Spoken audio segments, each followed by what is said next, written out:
Hola, en esta clase pregrabada de la segunda semana vamos a presentar dos tópicos bien importantes. Uno es el cálculo de conductores, la memoria de cálculo de conductores, que es un tema principal en un proyecto electivo, y el diseño y construcción o dibujo de un diagrama unilineal. Esto lo veremos más a fondo en la clase presencial, pero la idea es que puedan revisar este video antes y así poder tener dudas y que puedan comprender de mejor manera cuando tengamos la clase. Bueno, teniendo la información de potencia o carga de los equipos, nosotros procedemos a calcular el diámetro de un conductor. Esto nos basamos en varias tablas que aparecen en la normativa NSH-LEC 4/2003. En el punto 8.1 de esta norma se habla de que debemos calcular la sección del conductor basado en la potencia, el voltaje, y además tenemos que aplicar ciertos factores, como son Ft, F2 sub t y F sub n. En esta tabla, la 8.8, podemos ver el factor de corrección F sub n, que habla de cuántos conductores van a pasar por la misma tubería o canalización. Ustedes pueden ir a esta tabla, aparece en esta diapositiva, en este video, o en la normativa. El factor F sub t, o factor de corrección de la capacidad de transporte corriente por variación de temperatura ambiente, es decir, a distintas temperaturas ambiente promedio, ustedes deberían modificar el cálculo basado en los factores que aparecen en esta tabla 8.9 de la norma chilena. Si, por ejemplo, a 30 grados Celsius el factor sería 1 y no afectaría. A 25 grados Celsius 1,07. Este factor no afecta mucho, a menos que estemos en temperatura ambiente un poco más extrema.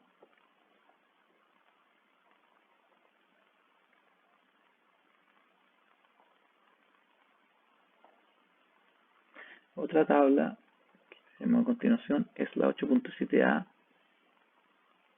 Con esta nosotros vamos a elegir la sección en milímetros cuadrados que aparece acá de los conductores. ¿Cómo lo hacemos?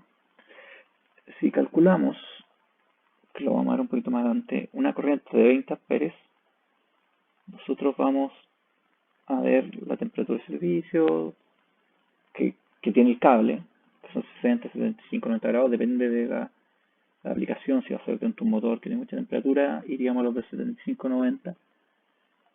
Pero generalmente se usa entre 60 y 75. Los THN, que pueden ser también de 90, los THWN. Nosotros vamos a la tabla y podemos ver el tipo de sección: 2,08, 3,31. Esto es milímetros cuadrados.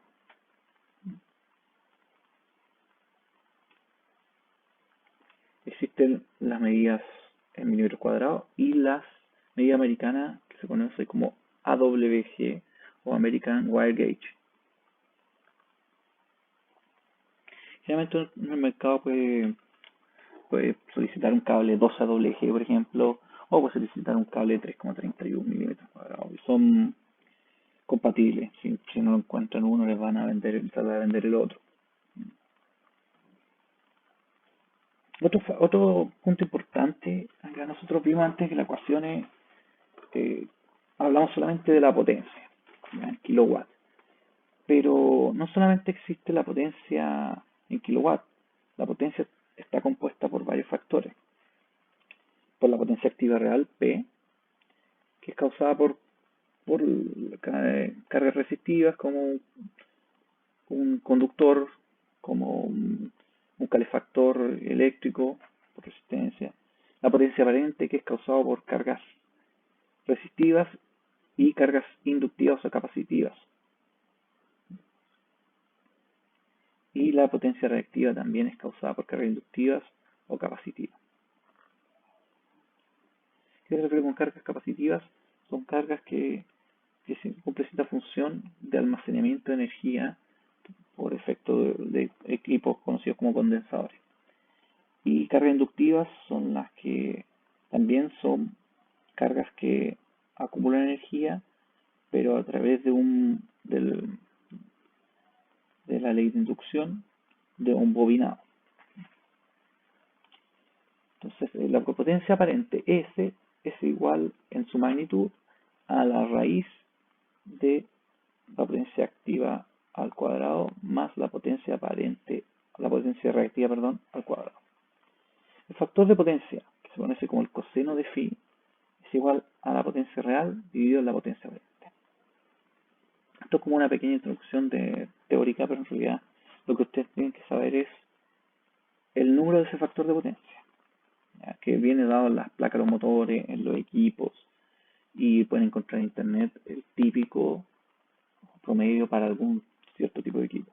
El factor de potencia va de 0 a 1, ¿ya? O menos 1, pero en la consideración de los casos vamos a usar el valor absoluto.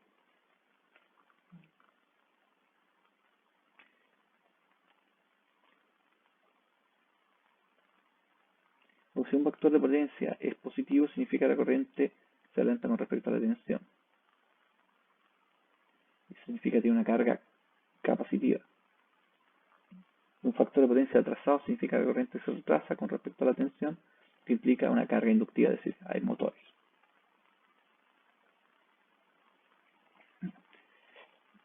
Estos temas son bastante más complejos matemáticamente, físicamente hablando, pero para lo que nosotros nos concierne, necesitamos saber que existe algo llamado factor de potencia y que va a afectar en el cálculo de la potencia. Modifica nuestra ecuación anterior, la cual solamente aplicaba para cargas completamente resistivas, es decir, el coseno de phi o factor de potencia era 1. Entonces, nuestra potencia ahora es igual al voltaje por la corriente por el factor de potencia. Y lo que a nosotros nos interesa es conocer la corriente para ir a la tabla y obtener el conductor. Entonces, nosotros despejamos la corriente y tenemos que la corriente es igual a la potencia real en kilowatts o en watts dividido por el voltaje por el factor de potencia.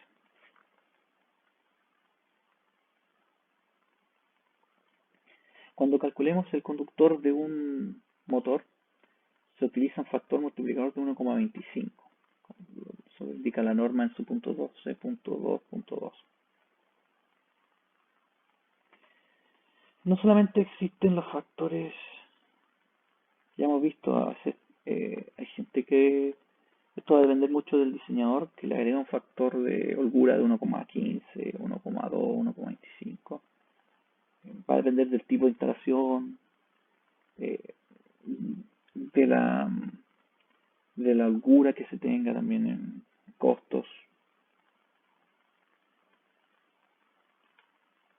Entonces, estos factores afectan la corriente, por lo cual nosotros luego de calcular la corriente a partir de la potencia, el factor de potencia y el voltaje, nosotros vamos a multiplicarlo por el Fn que vimos antes y el Ft de corrección de temperatura para obtener una I sub C, que es una definición que le puse yo para identificarla de la I normal, la cual vamos a ir a las tablas de conductores y vamos a seleccionar el calibre. Acá hay un ejemplo bien simple de cálculo, pero que aplica para cualquier tipo de carga, las que vamos a trabajar nosotros. Una lámpara de 100 watts y una bomba de 3 kilowatts. Vamos a suponer que la lámpara tiene un factor de potencia 1 y que la bomba tiene un factor de potencia de 0,87. Ambas con un voltaje de 220 volts monofásico. Y ambos equipos funcionarán a temperatura ambiente de 35 grados Celsius. Entonces vamos a calcular ambos conductores. Primero consideramos que van por canalización independiente, que eso es lo que más se estila. No deberían pasar muchos conductores de fuerza por una misma tubería. Lo ideal y lo que siempre se hace es pasar uno solo. En las casas a veces se pasan uno más. Por lo cual el factor de transporte va a ser Fn igual a 1. Y vamos a la tabla 8.9 para obtener el valor del factor de temperatura, ya que 35 grados Celsius tenemos un Ft de 0,93. Vamos a volver a la tabla. El Fn, como no es 1 por tubería, va a ser 1. Acá no aparece la tabla, pero cuando es un conductor o menor a 4 conductores, el factor de de corrección es 1. Acá podemos ver que a 35 grados tenemos el factor de corrección de temperatura en el ambiente de 0,93.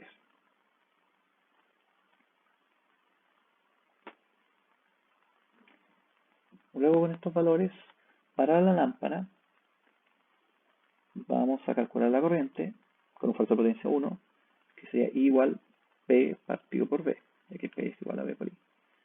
Tenemos que la lámpara es de 100 watts, el voltaje es 220 volts, tenemos 0,45 amperes. Luego calculamos la corriente corregida multiplicando por el factor de 0,93 y el 1 del F sub n, nos da 0,42 amperes. Con el valor de 0,42 amperes vamos a la tabla 8.7a, donde nos encontramos que el valor más bajo es 20 amperes.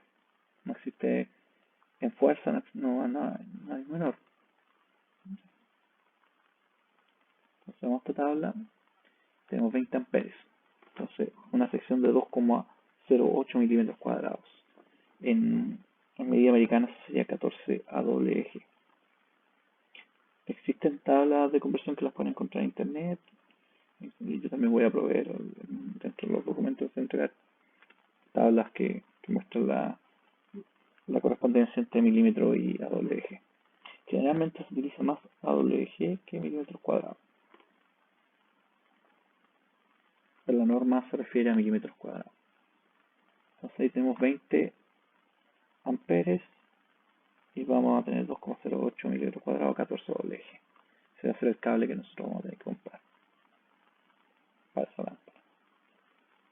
Ahora, vamos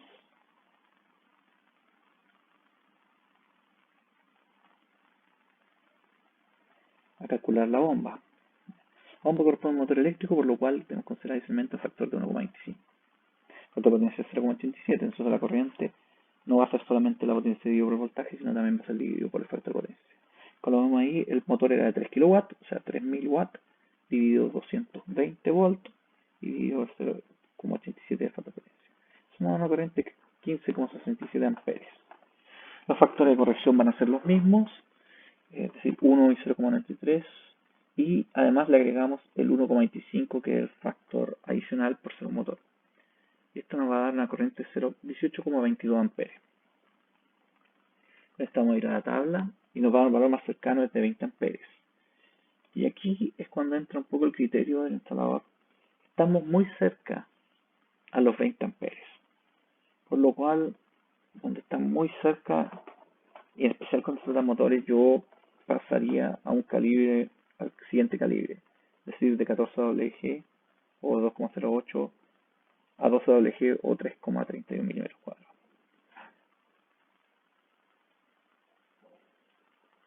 Tienen que notar que si uno midiese el 12 WG, no es 3,31 milímetros cuadrados. O sea, no es 2,5 milímetros cuadrados, como dice la tabla. No es 3,31 como dice la tabla, sino que es 2,5 milímetros cuadrados. Pero en lo que es carga de energía, la cantidad de corriente que pueden conducir son equivalentes. Hay una pequeña diferencia, pero también van a depender del fabricante. Si uno va a distintas datasheets, especificaciones técnicas de cables, uno va a ver distintas corrientes, variaciones pequeñas entre la corriente que aguanta un conductor de una marca con respecto a la que aguanta el de otra marca. No son tan relevantes. Las que aparecen acá en la tabla son las más típicas, pero pueden variar en 2 amperes, 3 amperes, la máxima puede ser un poquito más, 5 amperes. Pero no va a ser menos de la que aparece acá en la tabla.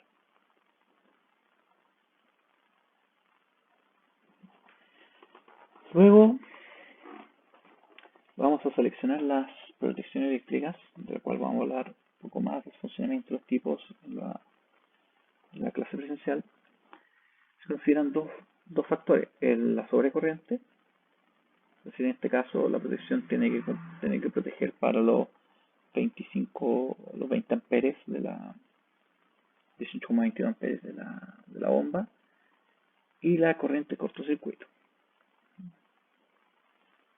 Las corrientes de cortocircuito son altas porque el cortocircuito se refiere a que un equipo falla de tal manera que puede ser como si dos cables se unieran y tuviera una resistencia mínima que sería solamente el conductor y condujera la corriente máxima que puede dar.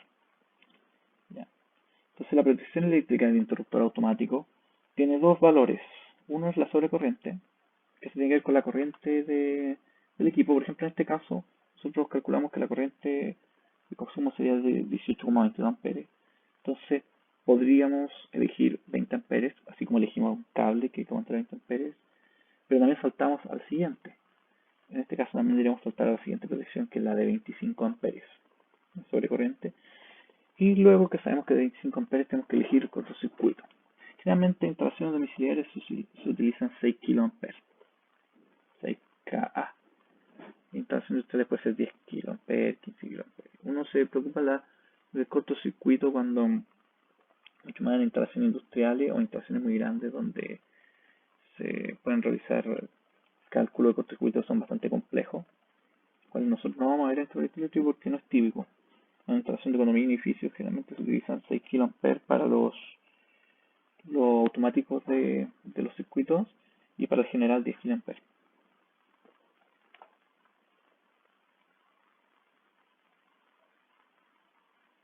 Ahí explica lo mismo, mira, está explicando que la sobrecorriente se sostiene el cálculo, la memoria de cálculo de conductores, y el cortocircuito se selecciona 6 o 10 kA. En instalación trifásica se utilizan cortocircuitos más altos, 30 kA, 36 kA, para el general y para los de cada circuito 10 kA. A menos que el fabricante del equipo solicite más o la norma de la misma planta a veces dan la corriente de cortocircuito.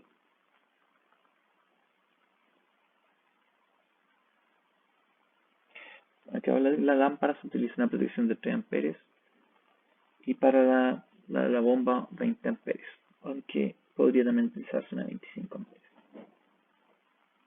En el mercado puede que no encuentren 3 amperes, hay, pero pues, sea más fácil conseguir una de 6 amperes, entonces se podría hacer una de 6 amperes a la lámpara. Dicen, pero bueno, la lámpara va a consumir 0,44 amperes, 0,42 amperes. Si yo pongo 6 amperes, ¿no le va a pasar a la lámpara? No, bueno, la lámpara va a solicitar según su resistencia la corriente que va a dar. Ahora, si por alguna razón cortocircuitas a la lámpara, generalmente no es lo que pasa con este tipo de lámparas con resistencia, sino que se queman y se abren, eh, el cable va a aguantar más de 6 amperes, el cable va a aguantar hasta 20 amperes, entonces el interruptor va a saltar mucho antes de que cause un daño al cable o a los equipos. También se puede preguntar respecto a los 6 kA, son 6000 amperes. La reacción por cortocircuito de un interruptor automático es muy rápida, alcanza a causar un daño.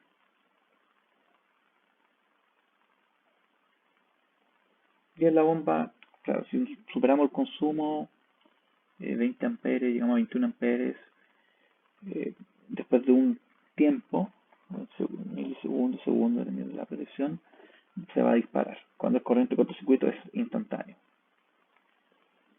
Está hablando de muy pocos milisegundos. Cuando la protección por sobrecorriente puede estar incluso un segundo, dependiendo del tipo de protección, a más de 20 amperes, pero no mucho más. Cuando ya empieza a subir mucho más, ya se dispara más, instantáneamente también. Los interruptores diferenciales, para nuestro caso, generalmente vamos a utilizar con el valor de la sobrecorriente, es decir, si tenemos 20 amperes, vamos a poner uno de 25 amperes. Los valores son un poco más separados que los del automático, entonces tenemos 25 amperes y 16 amperes, y después salta 30 amperes, después 50 amperes. No tiene tanto valor entre medio ni muy bajo como el interruptor automático, porque su función principal no es la de proteger por sobrecorriente, sino por corriente, por fugas de corriente, lo cual es importante seleccionar la sensibilidad de corriente. En instalaciones de circuito más fácil de baja potencia, que es lo que nos va a tocar, se utilizan 30 mA. En En este video no explicamos mucho de cómo funciona el interruptor diferencial, luego sí vamos a explicar en la clase, pero el interruptor diferencial lo que hace es comparar, medir la corriente que entra por él en una fase y la corriente del neutro. Y esas deberían ser iguales, porque supone que es el mismo circuito. Los dos cables se unen a través de la carga, pero si en la carga hubiese una fuga, es decir, por alguna razón se conectó con, se topa un metal con algún punto de la carga y empieza a circular corriente hacia otro lado, el interruptor diferencial lo va a detectar y se va a disparar con una sensibilidad de 30 mA. Esto sirve para, más que para proteger equipos, para proteger a la persona. Por ejemplo, si alguien metiese los dedos al enchufe, por ejemplo, haciendo tierra con su cuerpo y conectándose al enchufe con los dedos, ahí habría una fuga corriente y el interruptor diferencial protegería a la persona, lo cual no pasaría a un interruptor automático. Un interruptor automático va a cortar por cortocircuito, por corrientes muy altas o por sobrecorriente. Esa es por eso la necesidad y lo que se está dando mucho actualmente de utilizar interruptores diferenciales en las casas, lo cual antes no se hacía. Eso es bien resumido en lo que es cálculo de conductores. Una vez ya calculado el conductor, uno puede elegir la tubería con respecto al diámetro del conductor. Es bastante más sencillo. Comparando el diámetro del conductor con lo de la canalización. Eso lo podemos ver en la clase presencial, en más detalle. Pasamos ahora al diagrama lineal. Nosotros ya calculamos los conductores, calculamos las protecciones. Ahora lo que tenemos que hacer es dibujar el diagrama lineal. El diagrama lineal es un dibujo que vamos a ver primero antes de ver la simbología, que nos muestra el flujo de la corriente desde el alimentador, es decir, de la entrada, desde la energía que viene del poste, hacia el equipo. Arriba podemos ver el alimentador, luego viene el general, en este caso este diagrama tiene una UPS, realmente en nuestro proyecto no lo va a tener, pero podría tocarle que tenga una UPS, es una Uninterrupted Power Source. Uninterrupted Power Source quiere decir que si se llega a cortar la energía, la UPS mantiene el voltaje y la corriente que requieren por unos minutos o unas horas, dependiendo de la autonomía que tenga la UPS. Esa es la única función de la UPS. También sirve para estabilizar un poco el voltaje, aunque no su función principal también lo hace. En lugares donde rurales, por ejemplo, que el voltaje varía demasiado y puede dañar el equipo electrónico, la UPS puede servir también para protegerlo, aunque existe otro equipo que se llama estabilizador de voltaje que están diseñados para esa función. Aquí podemos ver, tenemos el interruptor automático general, luego pasamos por el OPS y luego pasamos a una barra, que la barra lo único que hace es distribuir, es decir, aquí conectamos varios cables a esta barra, puede ser una barra de cobre o puede ser un repartidor que tiene de plástico que tiene varias barras de cobre o pernos de cobre dependiendo de la potencia. Eso lo vamos a ver cuando veamos los materiales en otras semanas. Vamos a ver cómo son físicamente. Esta barra siempre el general luego va a llegar a una barra. Pueden haber otro equipo entre medio dependiendo de la complejidad de la instalación, pero en la instalación que vamos nosotros va a ser generalmente así y generalmente sin UPS. Podría tener un protector diferencial aquí o diferencial acá abajo. Luego de la barra vienen todos los circuitos. Circuito 1, 2 de 25 amperes con 10 kiloamperes de cortocircuito, 25 amperes de sobretensión, de sobrecorriente. Y así todo lo siguiente. Y abajo las cargas que pueden poner con detalle. Acá también se dibuja el neutro como conectado a la tierra y una tierra de protección. Realmente tiene distintos diseños, tipo de simbología, pero es similar. Pero básicamente repetir esto en cada diagrama lineal. Hay muchas cosas que nosotros no vamos a ver de los diagramas lineales cuando tratamos de instalaciones más complejas industriales. Porque el tiempo de este proyecto y la necesidad que tiene pueden tener ustedes no lo amerita. Ese es un diagrama lineal. Acá tenemos otro, bueno, que muestra el tablero de fuerza alumbrado, dice que es un TDFIA, el alimentador, por hacer una nota del alimentador. Luego más abajo tenemos el automático general nuevamente. Acá tenemos un componente adicional que es un fusible de 2 amperes y una luz piloto.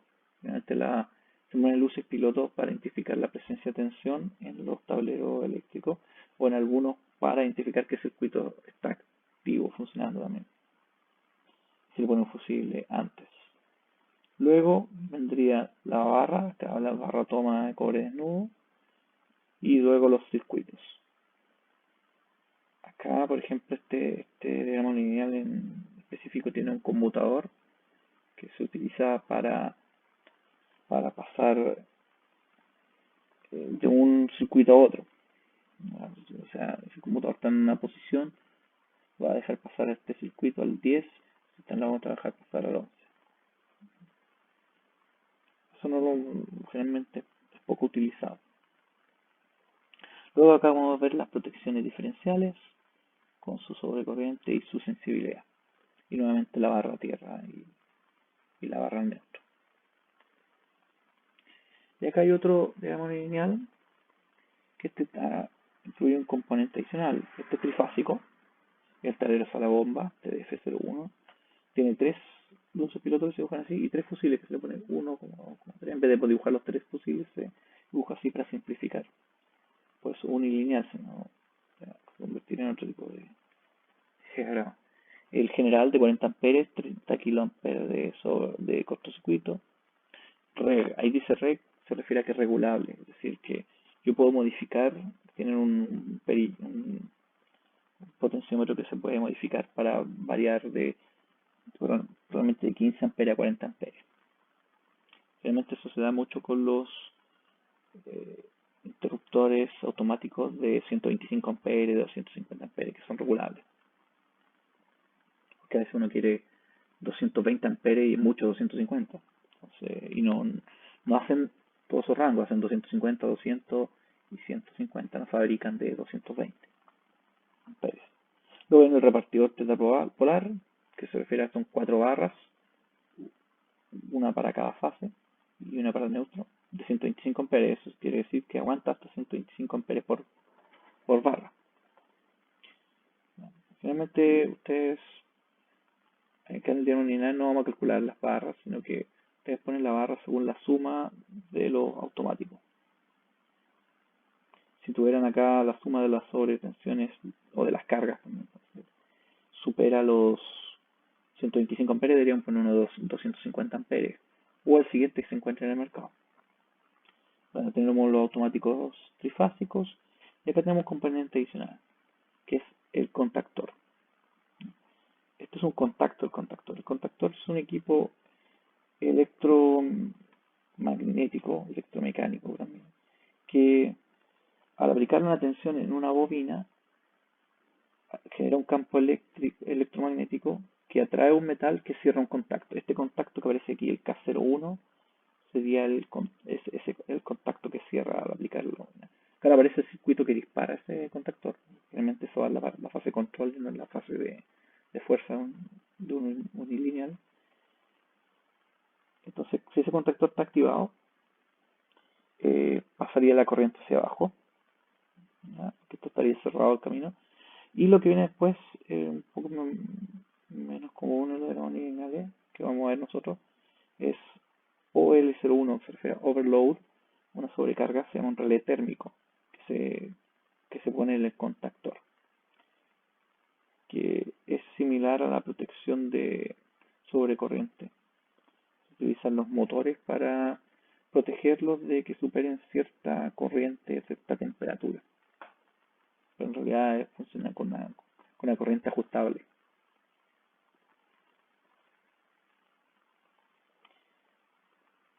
La simbología, ya lo vimos un poco los diagramas. Vamos a ver más en la clase presencial y además les voy a entregar archivos CAD. Ustedes pueden ver sus propios proyectos y realizar consultas. Se pueden encontrar con alguna variación de la simbología, porque esta no es la única que se utiliza, pero, pero no es tan difícil saltar de una a la otra.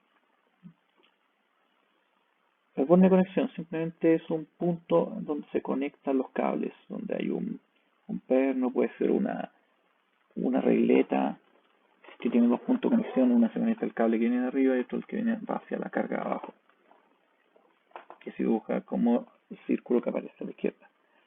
El interruptor automático monofásico tiene este dibujo, también podría aparecer, hay otras versiones, pero esta es la más utilizada, que se indica la letra C que aparece arriba, indica el tipo de curva que tiene. CB1 simplemente el correlativo, podría tener otro nombre, pero aquí dice Circuit Breaker 1, por eso CB1. Que la raya del medio identifica la cantidad de fases, en este caso monofásico. Si fuera trifásico tendría 3 rayas, una arriba y otra abajo de la del medio. Los 10 amperes la sobrecorriente y los 15 kiloamperes el cortocircuito.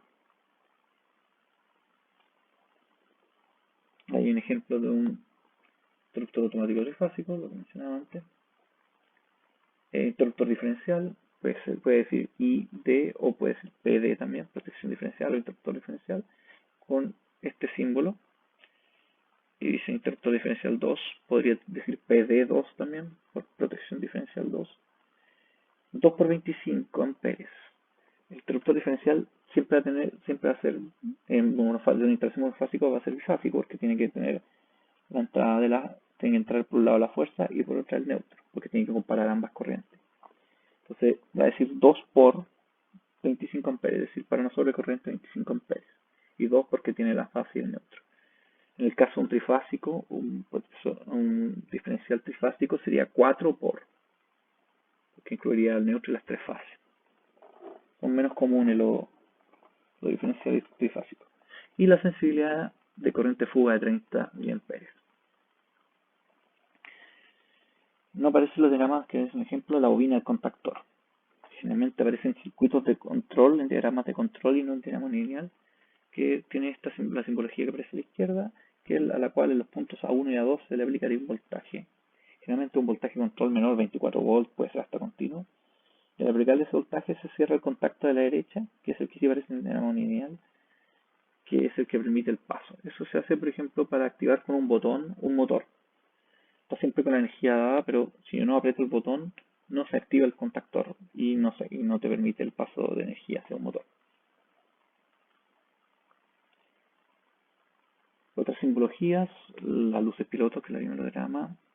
Los fusibles, es un fusible, 4 fusibles, por eso ponen 4 rayas. Los 2 amperes indican la corriente a la que se destruye el fusible y abre el circuito, que el fusible se destruye y hay que cambiarlo por otro, que antes se usaba para luces piloto o sistemas de control los fusibles. Son un tubito que tiene un filamento que está calibrado y diseñado para cierta corriente. Si supera esa corriente por unos segundos, se quema y se abre. La barra repartidora, ahí aparece una barra de cobre. 25 da la medida, otro para dar la corriente. Y también presentado como un repartidor tetrapolar, como aparece ahí en la diagrama. Espero que ustedes puedan buscar sus proyectos eléctricos, revisar sus diagramas lineales, sus memorias de cálculo y preparar consultas, ya sea para la clase que viene después de esta o para otras más adelante. O me las pueden también enviar por correo. Espero que esta clase previa les pueda servir